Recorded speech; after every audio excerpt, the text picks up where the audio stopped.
So to replace this Husqvarna trimmer line here, we just need to actually take off the top. There's 2 hinges you can press in, 2 little buttons you can press. This part should come off. And then you've got the spool here.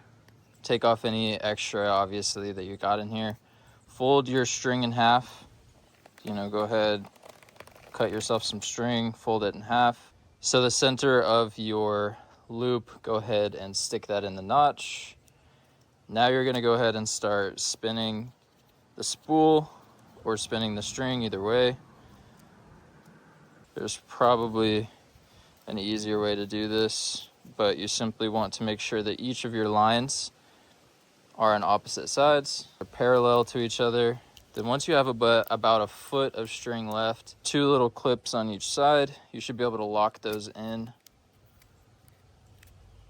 on each side.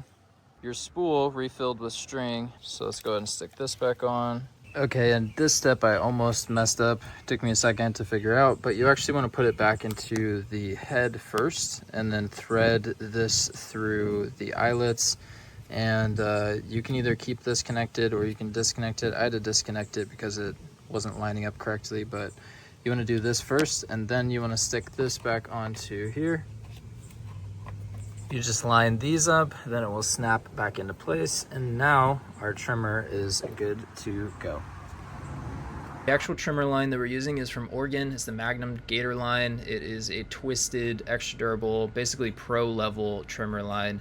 So links for the trimmer line and the Husqvarna trimmer itself are going to be in the video description below. Hope that this helped you and hope you have an amazing rest of your day.